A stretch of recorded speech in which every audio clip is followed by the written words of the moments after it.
क्या आपने गौर किया है, जो लोग खुद को नास्तिक बोलते हैं वही लोग सबसे ज्यादा ईश्वर को गाली देते हैं। तो जरा एक मिनट के लिए सोचिए, जो चीज है ही नहीं उसे गाली देना कहाँ तक उचित है। क्या इसका मतलब यह नहीं निकलता कि उसके मन में कहीं ना कहीं ईश्वर के अस्तित्व के लिए स्वीकारोक्ति है। आजकल नास्तिकता का नया रूप देखने को मिल रहा है।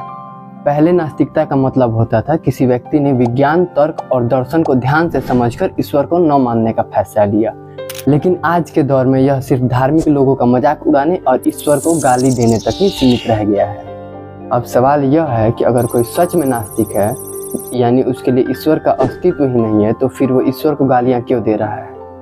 तो क्या आप हवा को गाली देते हैं या फिर किसी ऐसे चीज को कोसते हैं जो आपके लिए मौजूद ही नहीं है? नहीं ना, तो फिर ये दोगलापन क्यों? असल में यह नया ट्रेंड यही दिखाता है कि यह सोच समझकर अपनाई गई नास्तिकता नहीं है, बल्कि सिर्फ एक बगावत है। कुछ लोग धर्म को बिना समझे बस दिखावे के लिए उसका विरोध कर रहे हैं। अगर सच में कोई नास्तिक होता तो उसे ईश्वर के अस्तित्व से इतनी परेशानी ही क्यों होती? उसे मंदिर, मस्जिद, चर्च या गुरुद्वारे से ही इतनी दिक्कत क्यों होती? लेकिन होता उल्टा है। सबसे ज्यादा गुस्सा इन्हीं को आता है। इसका मतलब यह निकलता है कि कहीं ना कहीं इनके मन में यह सवाल है कि ईश्वर है नहीं तो मैं इतना चिढ़ क्यों रहा हूँ। यह आक्रोश खुद इस बात का सबूत है कि कहीं ना कहीं इनके भीतर ईश्वर के न होने की बात से इनकार नहीं हो पा रहा है। अब इस नए नास्तिकता ट्रेंड की जड़ में चलते हैं, सोशल मीडिया। आपने देखा होगा फेसबुक, इंस्टाग्राम, ट्विटर पर कई ऐसे अकाउंट हैं जो लगातार धर्म का मजाक उड़ाने में लगे रहते हैं।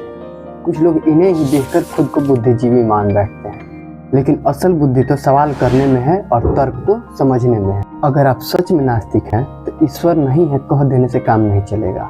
आपको कुछ सवालों के जवाब भी देने पड़ेंगे, जैसे कि ब्रह्मांड कैसे बना, नैतिकता कहाँ से आई, जीवन का उद्देश्य क्या है। अगर आप इन सवालों का जवाब नहीं दे सकते तो आप एक नास्तिक नहीं हैं, बल्कि आप बस एक ट्रेंड फॉलोअर हैं। तर्क का जवाब तर्क से देना चाहिए, ना कि गाली से। एक और मजेदार बात बताता हूँ। जो लोग खुद को नास्तिक कहते हैं वही विज्ञान की बातें करते हैं, और विज्ञान भी कहता है कि हर चीज किसी कारण के चलते होता है। तो फिर सृष्टि का कारण क्या है? ब्रह्मांड की उत्पत्ति कैसे हुई? अगर ब्रह्मांड की उत्पत्ति संयोग से हुई तो फिर यह संयोग इतना व्यवस्थित कैसे है? अब बात यहाँ खत्म नहीं होती है।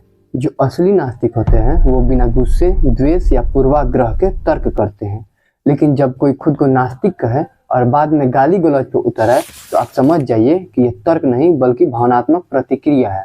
और भावनात्मक प्रतिक्रिया तभी आती है जब भीतर डर, संदेह या किसी चीज की स्वीकारोक्ति छिपी होती है। देखिए, मैं ये नहीं कह रहा कि आपको ईश्वर में विश्वास करना चाहिए या नहीं। मैं बस इतना ही कह रहा हूँ कि आप जो भी करें सोच समझ कर करें। अगर आप सच में नास्तिक हैं तो गाली क्यों देते हैं? अगर आपको गुस्सा आ जाता है तो मान लीजिए कि ईश्वर कहीं ना कहीं आपके मन में है, क्योंकि अगर वह नहीं होते तो आपके लिए उनका होना ना होना कोई मायने ही नहीं रखता। तो अगली बार जब कोई कहे कि वह नास्तिक है तो उससे यह सवाल जरूर पूछिएगा कि क्या तुम सच में नास्तिक हो या बस ट्रेंड फॉलो कर रहे हो। अगर यह वीडियो आपको पसंद आए तो लाइक करें और अपने विचार हमें कमेंट में बताएं।